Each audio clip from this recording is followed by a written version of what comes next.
আপনি যখন মসজিদে নববীতে নামাজ পড়বেন, আল্লাহর হাবিব সাল্লাল্লাহু আলাইহি ইসলামের কবর জিয়ারতের জন্য যখন রওনা হবেন, সর্বপ্রথম বাম দিকে পড়বে রাউদাতুম মিন রিয়াদিল জান্নাহ। এই জায়গাটা হলো দুনিয়ার বুকে জান্নাতের বাগান সমূহ থেকে একটা বাগান। আপনি হাঁটতে থাকবেন, হাঁটতে হাঁটতে রাউদাতুম মিন রিয়াদিল জান্নাহ পার হওয়ার পরে বাম দিকে পড়বে বিশ্বনবীর কবর।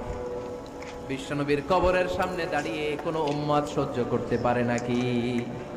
ধৈর্য ধারণ করতে পারে নাকি? আজীবন যেই নবীর কথা শুনলাম,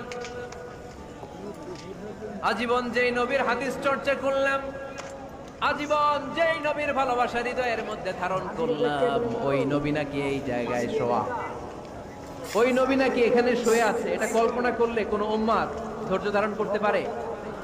কলিজাটা ছিঁড়ে খান খান হয়ে যায়, চিৎকার দিয়ে নবীরে ডাক দিতে মনে চায়।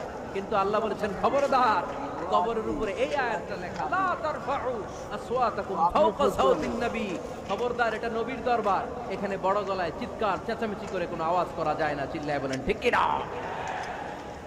এজন্য আল্লাহ বললেন, লা তারফাউ আসওয়াতাকুম ফাওকা সাওতিন নবী। খবরদার, নবীর কণ্ঠের চাইতে যেন কণ্ঠ উঁচু হয়ে না যায়। এই আয়াতের হুকুম আল্লাহর হাবিব সাল্লাল্লাহু আলাইহি ইসলামের জীবদ্দশা অবস্থায় যেমন ছিল, ঠিক এখনো এটারে বলবৎ রেখেছে কে? তাই ওইখানে আল্লাহর হাবিব সাল্লাল্লাহু আলাইহি ইসলামের কবরের সামনে বুক ফেটে কান্না আসে, আমার নবী, আমার পেয়ারা নবী এখানে, পেয়ারা রাসূল শুয়ে আছে, এটা জেনেও আমি চিৎকার দিতে পারি না, আমি হই হুল্লোড় করতে পারি না, আমি লাফাতে পারি না, আমি শুধু চোখের পানি ছেড়ে আমার নবীরে সালাম পাঠাতে পারি। ঠিক কিনা? এই আয়াতের হুকুম